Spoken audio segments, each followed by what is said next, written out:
मिली ओम के लिए आपको एक बात खास ध्यान ये रखनी है कि इस मिली ओम मीटर को जब आपने लगाया हुआ है और तो उस समय में आपके मदरबोर्ड के अंदर पावर होना नहीं चाहिए, क्योंकि वो एक ओम्स की रेंज के अंदर जैसे काम करता है, जैसे कि हमारा ओम्स की रेंज के अंदर हम मल्टीमीटर को यूज़ करते हैं, तब उस समय में हम पावर सप्लाई को लगाते नहीं हैं। तो इसके अंदर भी यही नियम लागू होगा। अगर आपने गलती से वोल्टेज चालू है और इसके द्वारा अगर चेक करने गए तो उस समय में हो सकता है कि ये आपका ख़राब हो जाए। तो आपको एक बात खास ध्यान में रखनी है कि इसके अंदर जब वोल्टेज हो तब आपको चेक नहीं करना है। तो जैसे ही समझो कि मैं इसके अंदर इस मदरबोर्ड के अंदर रैम सेक्शन के अंदर सॉर्टिंग है, तो मुझे कोई भी रेगुलर मीटर से मैं जब चेक करता हूँ ये मुझे 1 ओम्स की रेंज मुझे बता रहा है। तो 1 ओम्स की जब रेंज बताता है, मैं अभी उसको पहले एक बार नॉर्मल मीटर से एक बार चेक कर लेता हूँ।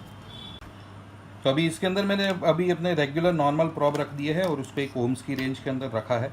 तो जैसे ही मैं इस मदरबोर्ड के अंदर रैम सेक्शन को चेक करता हूँ तो मुझे यहाँ पे कुछ ओम्स इस तरह से बता रहा है, 1 ओम्स 001 ओम्स, यानी कि ये 1 ओम्स के आसपास की वैल्यू मुझे बता रहा है। वैसे ही समझो कि भाई इसके आजू बाजू के जो कोई भी कंपोनेंट, जो भी पीएफ है, मॉसफेट है, यहाँ पे वो सब जगह पे मुझे 1 ओम्स के करीब की वैल्यू मुझे यहाँ पे आ रही है।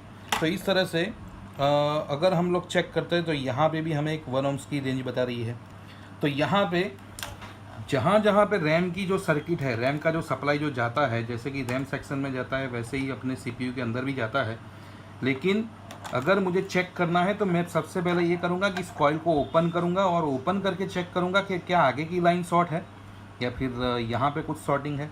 तो एक तरीका ये हुआ।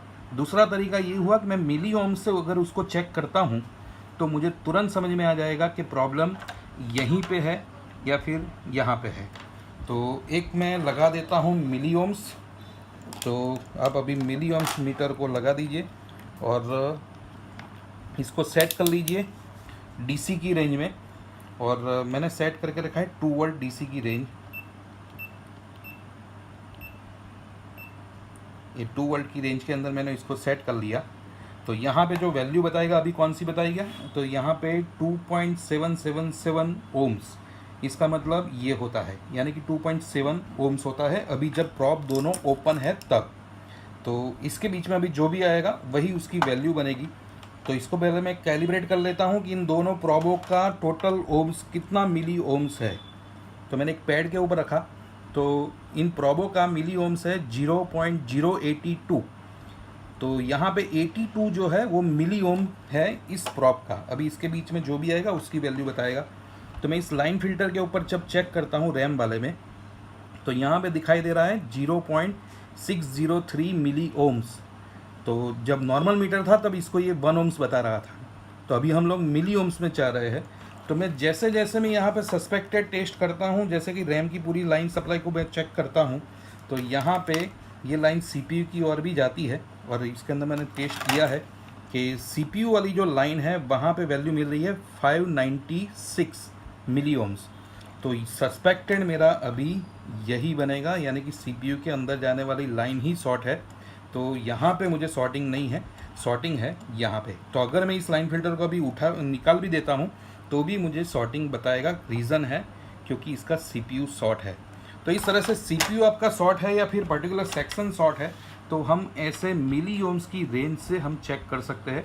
और एक बात मैं फिर से दोहराता हूँ, जब आप मिली ओम्स की रेंज से उसको चेक कर रहे हैं तब आपके मदरबोर्ड के अंदर कोई भी पावर होना नहीं चाहिए।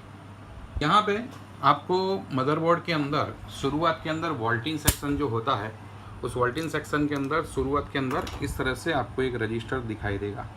जो रजिस्टर है 0.01, यानी कि ये 10 मिली ओम्स का एक रजिस्टर होता है जो ACP और ACN जो चार्जिंग IC के अंदर जो जाता है, यानी कि इसकी करंट में रेटिंग जो है उसको नापने के लिए ये सिग्नलों का यूज़ करते हैं। तो अगर आपको इसको भी चेक करना है, यानी कि इस रजिस्टर को चेक करना है, तो आपका नॉर्मल मल्टीमीटर इसको 1 ओम्स की वैल्यू ही बताएगा। लेकिन हम लोग मिली ओम्स के द्वारा भी इसको जान सकते हैं कि ये क्या हकीकत में 10 मिली ओम्स का रजिस्टर है। तो उसके लिए एक तरीका है इस तरह से कि आपको सबसे पहले मिली ओम मीटर लगा देना है और आपका मल्टीमीटर की जो रेंज है वो 2 वोल्ट के ऊपर रख दीजिए। तो यहाँ पे एक रजिस्टर है उस रजिस्टर के ऊपर जो नंबर लिखा है वो लिखा है R010, यानी कि 10 मिली ओम्स। तो सबसे पहले मैं कैलिब्रेट कर लेता हूँ मेरे दोनों प्रॉबों को। तो मेरे प्रॉबों का टोटल वैल्यू कितना है वो पहले चेक कर लेते हैं। तो मेरे प्रॉब का वैल्यू है 81 मिली ओम्स, और अभी मैं इस रजिस्टर को चेक करता हूँ तो ये 91 के करीब आना चाहिए। तो देखिए यहाँ पे 91 आपको दिखाई देगा, तो 91 के आसपास ये 91 हमें यहाँ पे दिखाई दे रहा है। तो इसका मतलब ये हुआ कि ये अपना 10 मिली ओम्स का रजिस्टर भी चेक कर सकता है। तो इसके अंदर 1% का एरर रहेगा, आपको शायद प्रॉब बराबर टच ना हुआ हो तो एक आध पॉइंट प्लस माइनस बता सकता है, लेकिन आपको यहाँ पे 10 मिली ओम्स का रजिस्टेंस है वो भी आपको इस मिली ओम्स की द्वारा आप जान सकते हो।